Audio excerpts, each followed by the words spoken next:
Hi guys, इस tutorial में हम लोग देखेंगे बाइनरी टू ऑक्टल कन्वर्सन के बारे में। ठीक है, इसमें आपको टेबल याद रखना पड़ेगा। बाइनरी टू ऑक्टल कन्वर्सन के लिए आपको ये टेबल याद रखना पड़ेगा। ठीक है, टेबल को याद करने का एक मैं आपको ट्रिक बताता हूँ, जिससे कि आप ये तो याद रख सकते हैं 0 to 7 होता है ऑक्टल।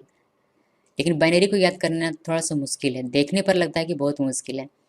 ओके, लेकिन मैं आपको एक ट्रिक बताता हूँ जिससे कि ये आपको बिल्कुल भी मुश्किल नहीं लगेगा और आसान से भी आसान लगेगा। चलिए ट्रिक देखते हैं।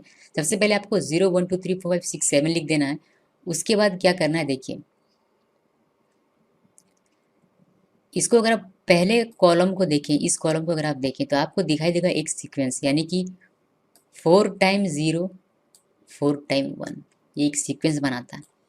4 टाइम 0 लिखा गया पहले कॉलम में, फिर 4 टाइम 1 लिखा गया।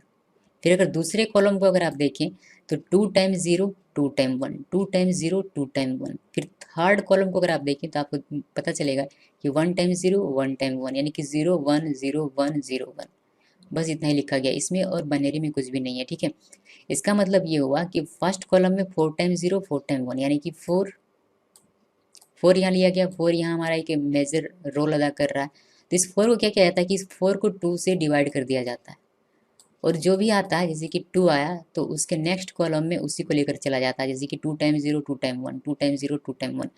ये खत्म हो गया, 7 तक चला जाना है आपको। ये खत्म होने के बाद इस 2 को भी डिवाइड कर दिया जाता है 2 से। अभी कितना आया 1। तो इसको क्या किया जाता है कि ये 1 टाइम 0 1 टाइम 1, 1 टाइम 0 1 टाइम 1, यानी कि 0 1 0 1। और इस तरीके से आप बाइनरी को याद करने के बजाय आप बाइनरी को समझ चुके हैं, इसीलिए आप बाइनरी लिख सकते हैं। इसके लिए आपको याद रखने की आवश्यकता नहीं है। आई होप कि आप लोग समझ चुके होंगे कि इस तरीके से इसको लिखना है। याद करने की किसी भी चीज़ को याद करने की आवश्यकता नहीं पड़ती है, अगर हम लोग उसको ठीक से समझ लें। ओके, सो अब देखते हैं कि बाइनरी टू ऑक्टल कन्वर्सन कैसे होता है। हमारे पास ये एग्जाम्पल है, ठीक है, 1 0 0 0 1 1। ये बाइनरी डिजिट है, इसको हम लोग ऑक्टल में कन्वर्ट करने वाले हैं। इसके लिए हमें जरूरत पड़ेगी इस टेबल की। ठीक है, इसको मैंने यहाँ लिखा हुआ है, जिससे मैं आपको दिखा सकूँ किस तरीके से कन्वर्ट हो रहा है। ये हमें इस टेबल की जरूरत पड़ेगी। ये टेबल लिखना आसान है, जैसे कि मैंने आपको बताया 4 time 0 4 time 1, then 2 time 0 2 time 1, then 0 1 0 1 0 1 0 1 7 तक आपको लिखना है, बिकॉज 7 तक ही ऑक्टल का नंबर होता है। ओके, सो इसको, ये जो बाइनरी नंबर है इसको हम लोग ऑक्टल में कन्वर्ट कैसे करेंगे। इसको ऑक्टल में कन्वर्ट करने के लिए आपको राइट टू लेफ्ट से 3 डिजिट का पेयर बनाना है। कैसे बनाना है देखिए, 3 डिजिट का राइट टू लेफ्ट, ये 3 डिजिट का पेयर बन गया। फिर 3 डिजिट का आपको इसका भी पेयर बनाना है। इन केस अगर यहाँ 1 से पेयर बनता, और ये तो 1 मान लीजिए कि सिंगल ही रहता, मतलब इस पेयर में अगर 3 डिजिट नहीं होते तो आप यहाँ 2 0 लिख सकते थे। आपको 0 इधर नहीं लिख सकते, बट 0 आप इधर लिख सकते हैं आगे में। ठीक है, बिकॉज इसके आगे अगर आप 0 लिख दें तो इसको कोई फर्क नहीं पड़ेगा। ओके, सो इस तरीके से आपने पेयर बनाया। चूंकि ये 6 डिजिट का तो 3 3 का पेयर बन गया। अगर ये 7 डिजिट का होता तो आप इसको पेयर बनाते, फिर इसको पेयर बनाते। मान लीजिए कि यहाँ एक और 1 रहता तो वहाँ 0 0 लिखकर आप उसका भी एक पेयर बना सकते थे। ओके, सो गाइज, ये पेयर बनाने के बाद आपको क्या करना है, पेयर बनाने के बाद आपको यहाँ से देखना है कि ये बाइनरी का वैल्यू कितना है। जैसे कि इसको देखिए, सबसे पहले 1 0 0 कहाँ है इसमें, 1 0 0 यहाँ है। 1 0 0 चूंकि यहाँ है तो इसका वैल्यू कितना है 4। तो ये 4 आपको यहाँ लिख देना है। ठीक है, यहाँ अपने हम लोगों ने 4 लिखा। अब 0 1 1 का वैल्यू आपको देखना है कि 0 1 1 का वैल्यू कितना है 3। तो यहाँ आपने 3 लिख दिया। ये 43 इस बाइनरी का ऑक्टल नंबर हो गया। यहाँ इसका ऑक्टल का बेस कितना होता है 8, तो हम लोगों ने वही 8 लिखा हुआ।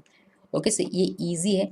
बस 3 का पेयर बनाना है, और वैल्यू से आपको, मतलब टेबल से आपको उसका वैल्यू लिख देना है। हर 3 3 का जो अपने पेयर बनाया हुआ है उसी का आपको लिख देना है वैल्यू। इजी है। ये एक एग्जाम्पल है, दशमलव वाला लिया है मैंने, थोड़ा सा बड़ा है तो इसको भी समझ लेना जरूरी होता है, बिकॉज एग्जाम्पल में एग्जाम में इस तरीके के क्वेश्चन आते हैं। ओके, सो इसके लिए भी आपको इस टेबल की आवश्यकता पड़ेगी, और यहाँ मैंने लिखा जिसकी आपको दिखा सकूँ इसको कैसे कन्वर्ट करना है। ओके, सो इसमें आपको 2 बातों का ध्यान रखना है। पहली बात कि दशमलव से इधर जो संख्याएं लिखी गई हैं, दशमलव से इधर जो अंक हैं, जो डिजिट हैं, उसको आपको राइट टू लेफ्ट पेयर बनाना है। देखिए, राइट टू लेफ्ट पेयर बनाना है। चूंकि ये 1 जो है सिंगल रह गया, इसका पेयर 3 का नहीं बन रहा है, इसीलिए हम लोग क्या करेंगे, इसको 0 0 यहाँ बैठाएंगे। अभी मैं नेक्स्ट स्टेप में आपको वो दिखाऊंगा, ठीक है। लेकिन इसका आपको अलग से पेयर बनाना पड़ेगा 3 का। ये दशमलव की इधर वाली बात हो गई। अब दशमलव की इधर वाली संख्या से क्या करना है, दशमलव की इधर वाली संख्या से लेफ्ट टू राइट आपको पेयर बनाना है, 3 3 का पेयर, जैसे कि इस तरीके से, ठीक है। अभी चूंकि देखिए यहाँ एक 0 होगा तभी ये 3 का पेयर बनेगा, और यहाँ 2 0 होगा तभी ये 3 का पेयर बनेगा। तो हम लोग इसको इस तरीके से लिख सकते हैं। अभी हम लोग इसका पेयर बनाएं, ये 3 का, ये 3 का, और ये भी 3 का हो गया। हम लोगों ने सिर्फ क्या किया कि यहाँ 2 0 लिख दिया हुआ है। यहाँ अगर आप 0 लिखते हैं तो इसको कोई फर्क नहीं पड़ता है। और यहाँ मैंने इसको पेयर बनाया, इसको मैंने यहाँ पेयर बनाया। यहाँ अगर आप कोई 0 लिखते हैं, बिकॉज ये दशमलव के बाद वाली संख्या है, तो यहाँ अगर कोई 0 लिखेंगे तो इसको इससे कोई फर्क नहीं पड़ेगा, ठीक है। बस इतना इतना ध्यान रखिए कि आपको दशमलव के बाद फर्क पड़ेगा या नहीं पड़ेगा, उससे आपको मतलब नहीं रखना। बस आपको 3 का पेयर बनाना है, और जहाँ भी 0 कम हो रहा है वहाँ आपको, मतलब जहाँ भी कोई डिजिट कम हो रहा है वहाँ आपको 0 डाल देना है। बस इतना ध्यान में रखना है, ठीक है। अभी इसका वैल्यू लिखना हम लोग स्टार्ट करेंगे। तो इसका वैल्यू देखते हैं हम लोग। 001 का वैल्यू क्या है, 001 का वैल्यू है 1, तो आपको यहाँ 1 लिख देना है, ठीक है। 101 का वैल्यू देखेंगे, 101 का वैल्यू क्या है 5, तो मैंने यहाँ 5 लिख दिया है। 011 का वैल्यू अब देखेंगे, 011 का वैल्यू है 3, तो मैंने यहाँ 3 लिख दिया हुआ है। अब यहाँ से यहाँ तक का वैल्यू हमारे पास आ चुका है। तब यहाँ पॉइंट है तो हम लोग यहाँ पॉइंट लिख देते हैं। अब 001 का वैल्यू देखते हैं, 001 का वैल्यू 1 है, तो मैंने यहाँ 1 लिख दिया हुआ है। अब 010 का वैल्यू देखते हैं, 010 का वैल्यू 2 है, तो मैंने यहाँ 2 लिख दिया, और इसका बेस 8 है बिकॉज ये ऑक्टल नंबर है। तो इस तरीके से आप इस बाइनरी को ऑक्टल में कन्वर्ट कर सकते हैं। बेस्ट मतलब ईजी है सबसे, अभी तक जो कुछ भी हम लोगों ने देखा उससे सबसे ईजी है यही। बस आपको इस टेबल को ध्यान में रखना पड़ेगा, उस ट्रिक को ध्यान में रखिए, तो ये टेबल को ध्यान में रखने कुछ भी नहीं है।